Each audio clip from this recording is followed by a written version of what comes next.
Hello Kate, thank you so much for having us here at Hever to talk about, oh my goodness, Anne Boleyn's Book of Hours and the work and the research you've been doing. Absolutely, thank you guys for coming. No, it's just so exciting to be able to talk about this with people like you and people who are interested. It's great to share it all. Oh, well, we're going to be delving right into it. Oh, and I should say for those people listening, here we are in Hever Castle. We're in Asta's private study, so it's a hidden part of the castle, and if you can hear the rumbling of thunder. It is the end of July, but the heavens have just opened, haven't they? They have. It's very cosy in here, though, with the sound effects. Very atmospheric, isn't it? Anyway, we shall move on. So, first of all, would you like to introduce yourself and tell people who you are, what you do here at Hever, and perhaps how you got involved with the research that you had been doing? Of course, yes. So I'm actually the recently appointed assistant curator here at Hever, alongside the wonderful Dr. Owen Emerson.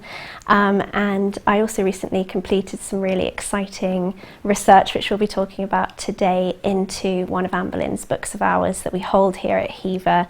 And that was part of my master's degree with the University of Kent. Yes. And before that, I'd actually worked at the castle as part of the castle team. I've worked here for about 8 years on and off in between studies and school. So now I'm just back in a new capacity, really. So had you been eyeing the Book of Hours for some time with a kind of a yearning to delve deeper into it? I mean, maybe you could talk a little bit about how you got going with the research. Absolutely, yes. So I mean, I've stood next to those books in their glass cases for 8 years on and off, and it's just always been a dream to actually be able to handle them in person. And Hever and our wonderful curator, Alison Palmer, are so rightly protective over these books, so we really don't let many people handle them. And I was very lucky to be able to be one of the people who was afforded that rare privilege, and I did that thanks to my connections with the castle and to the recommendation of my supervisor in my master's degree, Dr. David Rundle.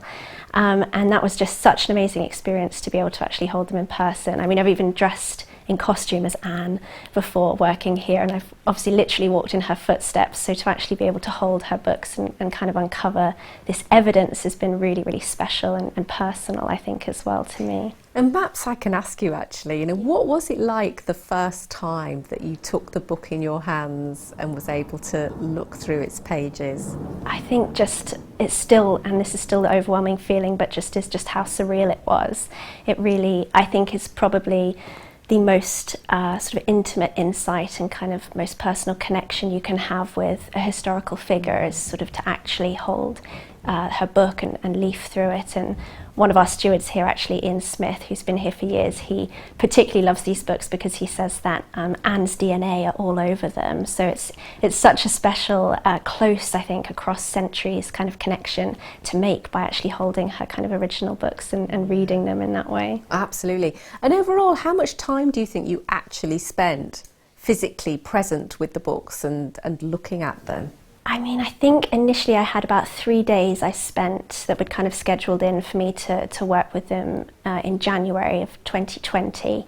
But then as I kind of uncovered this information, we realised there was more there, I was able to come back. I think maybe I'd spent maybe 7 or 8 days in total with the books, and I photographed everything. Thankfully it was just before the pandemic hit the UK, so I was able to get in there before that and take photos and feel it and work with it in person before then, and then after that, obviously, it's been about 1.5 years since then, and it's still ongoing, the research. You've probably spent more time with those books of hours in your hands than somebody for quite some time. Now, we all know about the famous inscriptions in the books of hours, but you did find some new evidence, so maybe you could talk to us about that. Absolutely, yes. So the sort of most famous inscription, and the only inscription that was previously thought to be in this particular book, our printed book of hours, was obviously Anne's herself, and that reads, "Remember me when you do pray, that hope doth lead from day to day, Anne Boleyn." But I managed to actually uncover 4 further inscriptions within this book that had later been erased. And so it's been a really rewarding, if at times frustrating, process trying to kind of uncover what these words say and what the inscriptions say. But it's another 4 inscriptions that I've managed to read and get partial, not full transcriptions, but partial transcriptions, and at least the names of their authors as well, which has just been great. But you weren't expecting to find these, were you? No. So what was the first thing that made you think, hold on a minute, there's something else here? Yeah, I mean, it was a real surprise. My supervisor calls it a moment of serendipity, is what he described it as, and I think it really was. I absolutely was not expecting to find this kind of information. It's still shocking to me, really, that it's so new and that nobody had realised it was there before, but it was literally just in the process of a close study, so I was giving the book, I think, the attention that it's lacked and that it deserves, and I was really trying to study each page in detail, and I noticed initially it just looked like smudges almost at the bottom of one of the pages, and I looked closer and I could almost see the kind of words forming underneath it, and so I alerted Alison, our curator, and she wasn't aware of that, and so we got a bit excited and I kept looking. Yeah, and I found then 3 more examples of that, and that was sort of the beginning, really, but it was they just looked like smudges really to the naked eye, but yeah, then I actually came back with an ultraviolet light. That's what I was going to ask you. So what did you do? How did you work out what these inscriptions actually said? Yes, so I was lucky enough to actually borrow an ultraviolet light, a real industrial strength light from Canterbury Cathedral, which was thanks to my connections for my masters, and it was a huge, huge instrument that we brought down, and we used it in one of the darkest rooms in the castle, and the words really did illuminate under that light. You could sort of see them shining through, and then I photographed them under ultraviolet light, and then I used photo editing software to kind of clear the blur around the words, and it was a very long process, months and months spent looking at these. Really? It took you that long to decipher exactly what was going on? Absolutely, yeah. It was the longest part of my research, and that's why it was frustrating at times, but it was absolutely the most rewarding part as well, because once you sort of figured out one letter, then you could kind of see where else that fell, and it just kind of slowly started to fall into place. But it was a very slow process. Wow. Yeah, not only early modern handwriting, but it's early modern handwriting that's then been scrubbed out by someone, so it's just that much more difficult to decipher. Yes. Can you just recreate for us the emotion in the room when you first put the ultraviolet light? Were you on your own? Were people with you? What did you say? I think, well, initially I actually had a little torch ultraviolet light that I just bought quite cheaply online, and that illuminated them a bit, and I was with Alison, our curator. Owen was there as well for a little bit.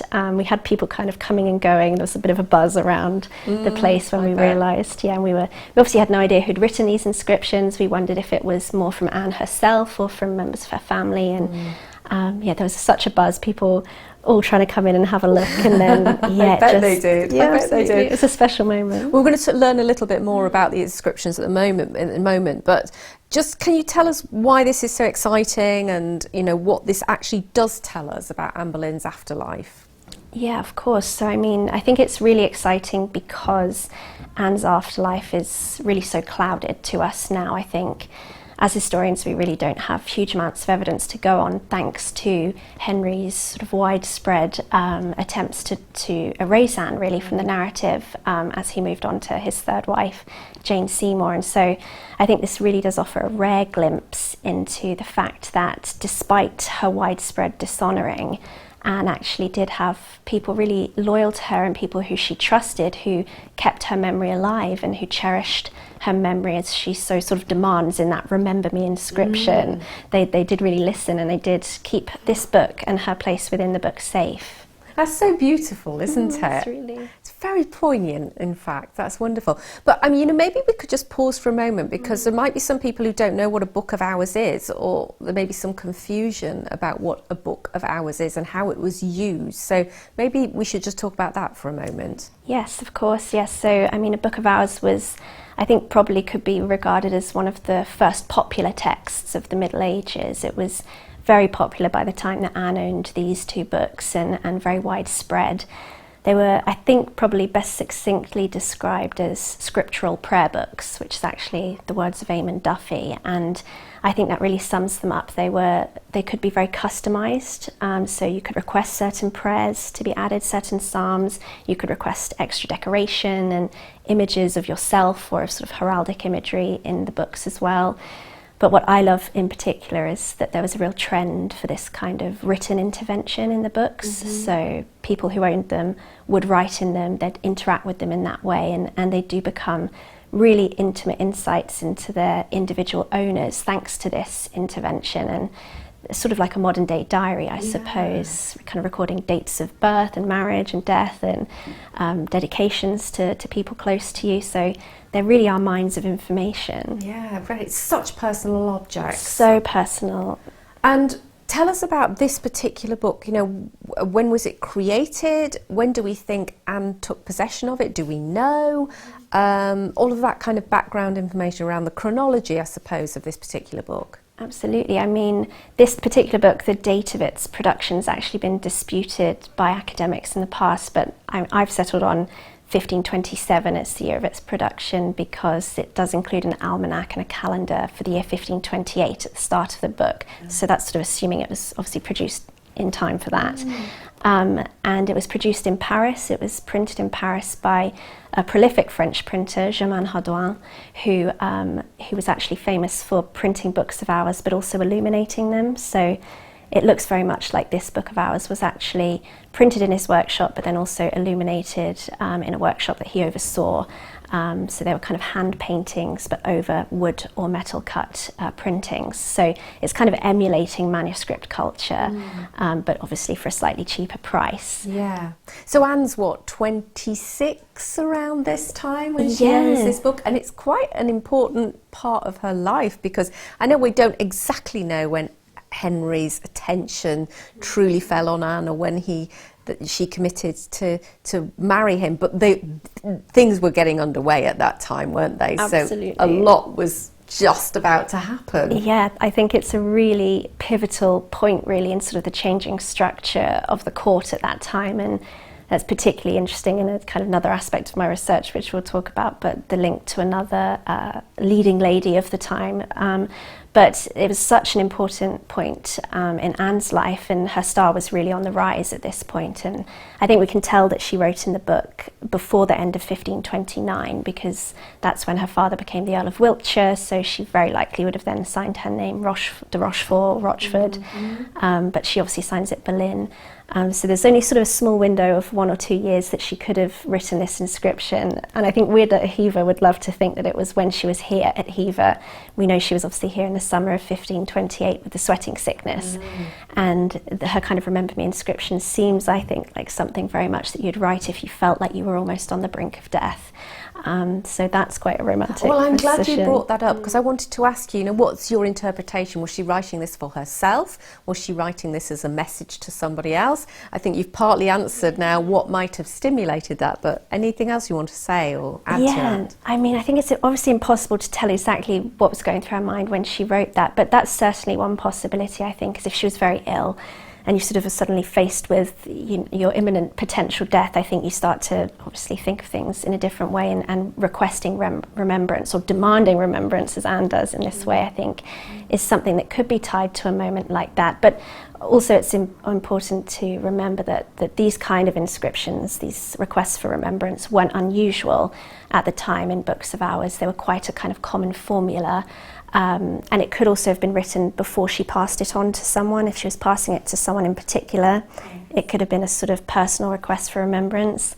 Or, I mean, in some kind of grand way that we can associate with Anne, I think perhaps it was a general request for remembrance for whoever in the future might look at the book and see her note, which obviously we still do 500 years later. I just had shivers down my spine again. So, yeah, now I am aware that I think you found another famous person associated with this book. So maybe before we go and talk about those inscriptions that you found, maybe you could tell us a little bit about that. Yeah, of course. So this was a really exciting aspect, I think, to me of my research, and interestingly is one that's sort of been picked up on less in kind of popular attention, but it's the link that this very same copy of our Book of Hours, of our printed Book of Hours, another copy of the very same printing exists currently in the Morgan Library in New York, and that was once previously owned by Catherine of Aragon, so obviously none other than the Queen of England at the time, Anne's sort of greatest rival in love and power. And again, coming from this time, 1527, 1528, it's a time obviously when Anne's star is on the rise, Catherine's is on the wane. We think by this time that Henry's sort of decided his marriage to Catherine was over. So it's a really interesting connection between these two women at such a sort of pivotal time in their lives, and at a time of obviously real personal strife and turmoil. I hope that it can offer a rare moment of unity, really, between these two queens who we see so often pitted against one another and as so opposite. But it's a real tangible piece of evidence, I think, that provides a very compelling image that Anne and Catherine, despite all of this craziness happening at this point in their lives, maybe used this same book together in probably the most peaceful of moments, which obviously was prayer. Do you think there's a possibility Catherine could have given this as a gift to Anne? I think there's definitely a possibility, yes, and it's something I'll be exploring more going forward with my research, because I've got a few theories on how they could both have ended up with the same book, but it's certainly possible that Catherine, yes, gifted sort of a batch of these printings to members of her household, because obviously Anne was one of her ladies at this time, so... Or even maybe Henry himself gifted one to Catherine and Anne and other members of the household. Possibly, yes. Well, so we have to stay tuned, really, yes, and yeah, follow absolutely. your research and find out what happens. That sounds great. Okay, so let's come back to the inscriptions. Yes. Tell us about those 4 inscriptions. Who made them and what did they say? So the names, as far as I've been able to uncover, have been the names of Gage, Shirley and West. And these 3 family names are all connected by a 4th name, which is the Guildford family from Cranbrook in Kent. So these are all nobles that are local to the Boleyns at Hever. So it really is insightful in terms of opening our eyes to the really interconnected networks of local Kent gentry, and particularly local Kent gentry women, because 4 out of the 5 inscriptions were written by women. And so what emerges from that are these really female stories of community and solidarity and bravery. And I think that's something really compelling. But the Gages who've written in the book is John Gage, who was obviously a quite prominent politician at the court of Henry VIII, and then later at the court of Mary I. And then his wife Philippa has written inside them. And then Philippa's sister, Elizabeth Guildford, who married Richard Shirley and became Elizabeth Shirley, has written within the book. And then we have Mary West, who I believe is either Elizabeth and Philippa's niece or their great niece. So it stayed very much within the family, sort of extended Kent family, and predominantly amongst the women. And so they inscribed these inscriptions around when? Was this shortly after Anne's demise? Was this, within the 16th century? When were those inscriptions? So it seems very much, the paleography seems very much to date from sort of the mid-16th century. So it seems to be a pretty immediate response to Anne's downfall, or maybe even during her lifetime. It's impossible to date them sort of certainly, but I think the book seems to have moved quite quickly amongst a generation or 2 rather than down generations. So that in itself is quite interesting, but it was obviously passed between only very trusted connections of this one family. And you mentioned the word brave. Where does brave come into this, and does this relate to actually what the inscriptions say? So I think the bravery really comes from the context of the time, which, as we know, and as I've touched on, was very much a widespread dishonouring of Anne in the years after her downfall. And I think to own anything that bore Anne's resemblance, so we see obviously the destruction or the hiding of lots of portraits of Anne, but also to own a book like this, which has her signed inscription within it, I think would have been really dangerous to own, and I think would have been seen as very much a sort of blatant display of disloyalty really to the king and the king's wishes. And so the fact that they kept Anne's place within the book safe and kind of harboured this secret, but also added their own notes, I think is almost generating a really female community, a safe space for this rare female expression, and kept Anne safe amongst that, at the heart of that. And her memory alive.